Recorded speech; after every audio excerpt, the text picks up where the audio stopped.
Moral of the story is, please get out and do your pre-trip on your trailer. But this is your job. You have to understand, if that claim report that you had something to do with it, you're responsible for that load.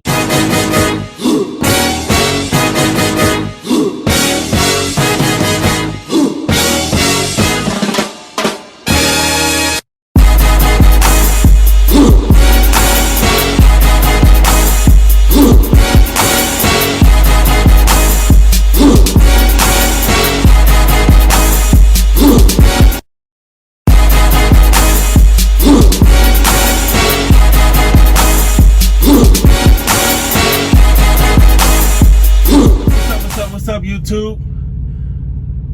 From the sound of my voice, it sounds like I'm really happy, but I'm not. I got up at 12:45 this morning, around almost 1 o'clock. Once I actually got on the road, had to come pick up a load at Tyson. As you can tell, this is where I'm at right now in Arkansas. Trailer number 202158. Whoever had that trailer, man, you have to do your pre-trip, man.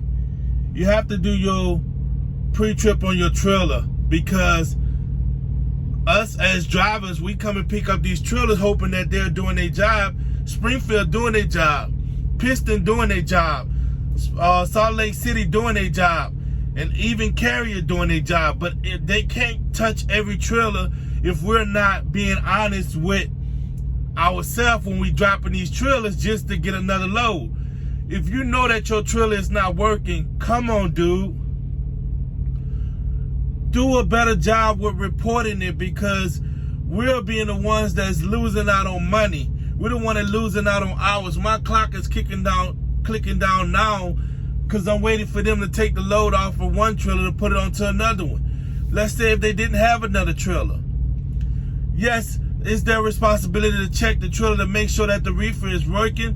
But what they did was they turned the power on. Guess what? It came on. The light and everything came on. But the reefer didn't start. So they got to do a better job at the shipper to check that, to make sure that the reefer does come on or start running before they load it. But if they're trusting us dropping off these trailers,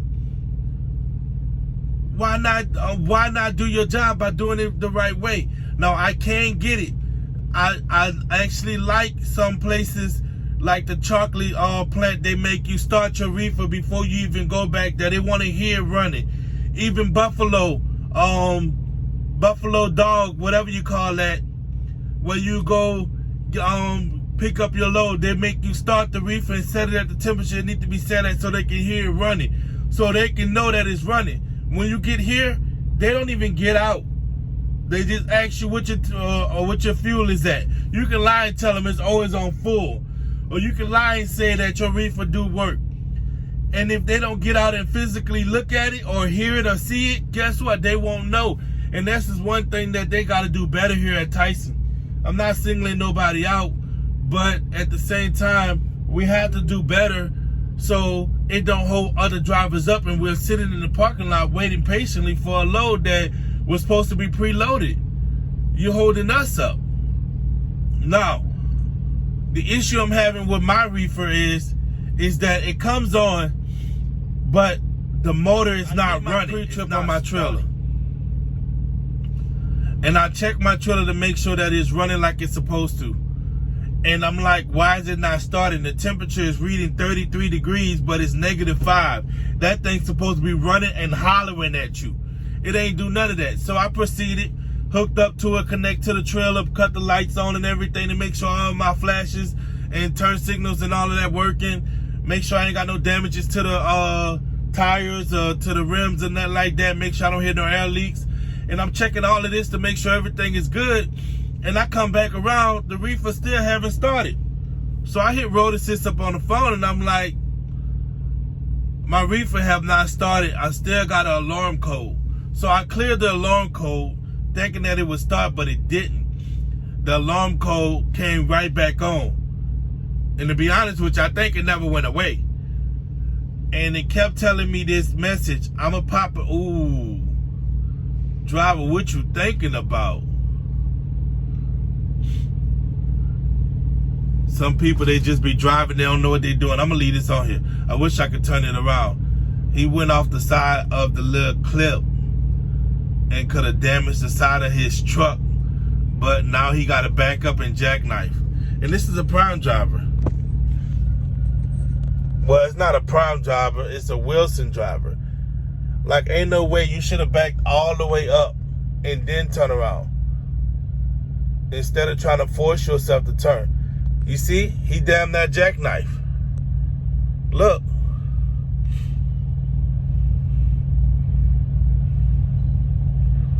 And this is why we have problems with our trailers, because these drivers, they just make badass U-turns in the middle of a parking lot.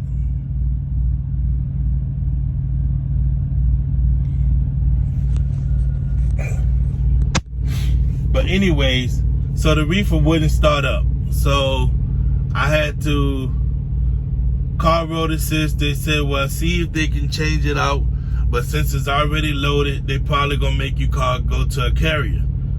So I went into the office and I was like, I can't take this trailer off this lot.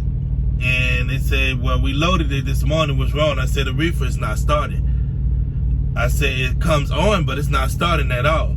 It's 33 degrees and you put y'all temperature is set at -5.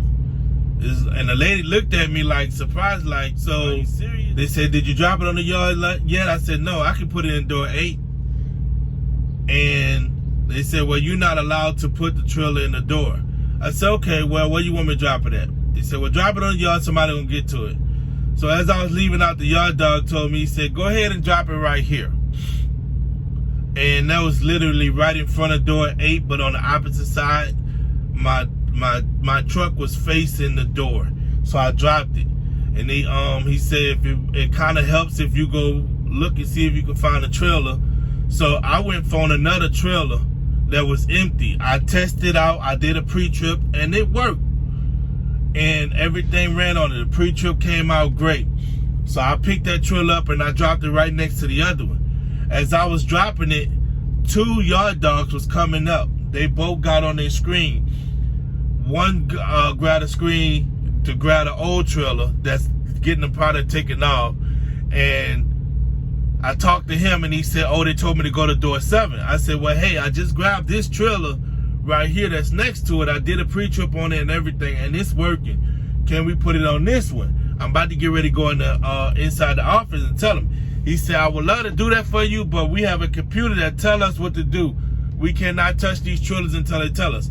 I can respect that. So as I was getting ready to go tell them that I found that trailer that works, I seen another guy backing up to the one that I just dropped.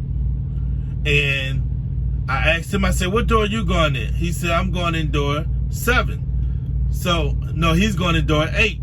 So the other guy, the old load is going, the old trailer is going into door 7. And he was going in door 8. So I'm like, well, shit, that worked out in my favor. I ain't got to go in and tell him. And then as I was pulling off, I seen the other trailer, the 2016 trailer. I haven't had a chance to inspect that one. So I don't know if it's going to be on that one or the other one. They could be loading both of those trailers with another product and the product that I'm taking. I ain't trying to keep y'all guys ears. Please get out and do your pre-trip on your trailer. I understand that we get lazy at times, but this is your job. You have to understand, if that claim report that you had something to do with it, you're responsible for that. Line will not pay for it. So if you don't do a pre-trip properly on them trailers, I can guarantee you, you're going to be paying for that load. And it ain't fun, and it ain't easy, and it's going to stay on your record as you ain't doing your job right. Hey, I'm going to say it like that. You ain't doing your job right. Get yourself together. Whoever you are, whoever looking at this video, you know who you are. You know you just turn that reefer on and you walk to the back and connect it and wind your landing gear up and you take off so you can hurry up and save hours. But if you take at least 5 or 10 minutes to check that trailer out to make sure that it's running properly, you will be happy because you will know that you got a good trailer. Or you could just simply send a macro and say, hey, this trailer is not working. Come on now, let's just do our job, please. It saved me time. thank God I did a 34 this weekend, because if I was running on my recaps, I would be mad as hell. And I still have to be in Indiana by 6 o'clock in the morning. I haven't even started yet. I ain't even driven 1 mile yet. My clock already clicking. Come on now. We got to do better, man. We got to do better. But as always, man, it's your boy Do It All, man. And I'll be back with a video when I'm back with another video. You already know. It's your boy Do It All.